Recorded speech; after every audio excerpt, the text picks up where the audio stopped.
ಈಗಾಗಲೇ ರಾಜ್ಯ ಸರ್ಕಾರ ಬಸ್ ದರ ಏರಿಕೆ ಅಂದ್ರೆ ಬಸ್ ಪ್ರಯಾಣ ದರ ಏರಿಕೆ ಬಗ್ಗೆ ಸಾಕಷ್ಟು ಸುಳಿವನ್ನು ನೀಡುತ್ತೆ. ಈಗ ನಾಳೆ ಜನವರಿ 5ರಿಂದ ಬಸ್ ದರ ಏರಿಕೆ ಆಗ್ತಾ ಇದೆ.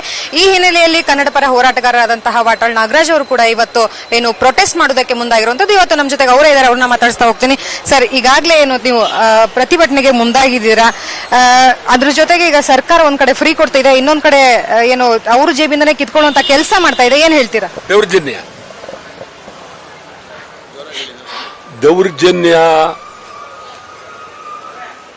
ಇಡೀ ರಾಜ್ಯಾದ್ಯಂತ ಮಹಿಳೆಯರ ಮೇಲೆ, ಅದರಲ್ಲೂ ಮಹಿಳೆಯರ ಮೇಲೆ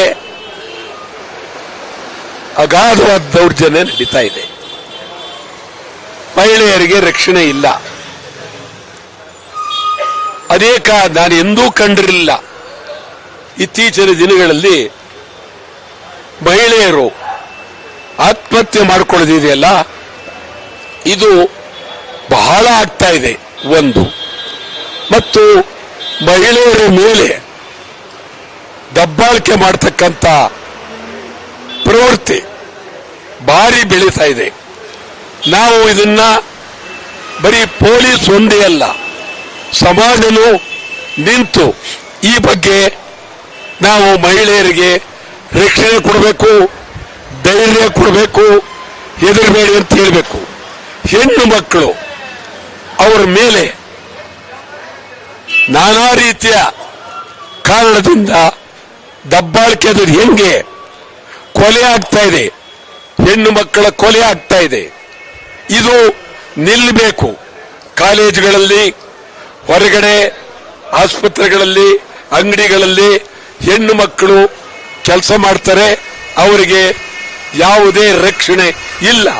ಈ ಬಗ್ಗೆ ಹೆಣ್ಣು ಮಕ್ಕಳ ಬಗ್ಗೆ ಸರ್ಕಾರ ಪ್ರಾಮಾಣಿಕವಾಗಿ ಅವರಿಗೆ ರಕ್ಷಣೆಯನ್ನ ಕೊಡಲೇಬೇಕು. ಸರ್, ಈಗ ಕೇವಲ ಬಸ್ ದರ ಮಾತ್ರ ಅಲ್ಲದೆ ಅದರ ಜೊತೆಗೆ ಹಾಲಿನ ದರ ಏರಿಕೆಗೆ ಮತ್ತು ಮೆಟ್ರೋ ದರ ಏರಿಕೆಗೂ ಕೂಡ ಈಗಾಗಲೇ ಪ್ಲಾನಿಂಗ್ ನಡೀತಾ ಇದೆ. ಏನ್ ಹೇಳ್ತೀರಾ ಅದ್ರ ಬಗ್ಗೆ? ಇದು ಗೌರವ ಅಲ್ಲ, ವೈಜ್ಞಾನಿಕ ಅಲ್ಲ. ಮೆಟ್ರೋರು ಏರಿಸಬೇಕು ಅಂತ ಹೊರಟಿದ್ದಾರೆ. ವಿದ್ಯುತ್ ಶಕ್ತಿ ದರ, ನೀರಿನ ದರ ಎಲ್ಲವನ್ನು ಏರಿಸಬೇಕು ಅಂತ. ಇದು ಒಳ್ಳೆಯ ಸೂಚನೆ ಅಲ್ಲ. ನಾವಂತೂ ಕನ್ನಡ ವಾಟಾಳ್ ಪಕ್ಷ ತೀವ್ರವಾಗಿ ಈ ಬೆಲೆ ಏರಿಕೆಯನ್ನ ಭಾರಿಯಾಗಿ ವಿರೋಧಿಸಬೇಕು ಅಂತೇಳಿ ನಿರ್ಧಾರ ಮಾಡಿದ್ದೇವೆ. ಈಗ ಸರ್ಕಾರ ಒಂದ್ ಕೈಗೆ ಕೊಡ್ತಾ ಇದೆ, ಬಲಗೈಗೆ ಕೊಟ್ಟು ಎಡಗೈಯಿಂದ ಕಿತ್ಕೊಳ್ಳುವಂತಹ ಕೆಲಸ ಮಾಡ್ತಾ ಇದೆ, ಏನ್ ಹೇಳ್ತೀರಾ? ಖಂಡಿತವಾಗಿ ಒಂದ್ ಕಡೆ ಉಚಿತ, ಮತ್ತೊಂದ್ ಕಡೆ ಆ ದುಡ್ಡು ಗಂಡಸರ ಹತ್ರ ವಸೂಲು ಮಾಡ್ತಾ ಇದ್ದಾರೆ. ಒಳ್ಳೇದಲ್ಲ ಅದು. ಸಿದ್ದರಾಮಯ್ಯನವರು ತಿಳ್ಕೊಂಡ್ರೆ ಸುಲಭ ಅಲ್ಲ. ಜನ ಶಾಪ ಆಗ್ತಾ ಇದ್ದಾರೆ. ಎಚ್ಚರ ಇರಿ ಸಿದ್ದರಾಮಯ್ಯನವರೇ, ನಿಮ್ ಬಗ್ಗೆ ಬಹಳ ಗೌರವ ಇದೆ. ಎಚ್ಚರ ಇರಿ, ಎಚ್ಚರ ಇರಿ ಅಂತ ಎಚ್ಚರಿಕೆ ಕೊಡ್ತಾ ಇದ್ದೀನಿ. ಮುಂದಿನ ದಿನಗಳಲ್ಲಿ ನಿಮ್ಮ ಪ್ರತಿಭಟನೆ ಯಾವ ರೀತಿ ಇರಲಿದೆ ಸರ್? ಈಗ ನಮ್ಮದು ಬಹಳ ನ್ಯಾಯವಾಗಿರುತ್ತೆ, ಪ್ರಾಮಾಣಿಕವಾಗಿರುತ್ತೆ, ದ್ವೇಷದಿಂದ ಇರೋದಿಲ್ಲ, ಅಭಿಮಾನದ ಮೇಲಿರುತ್ತೆ.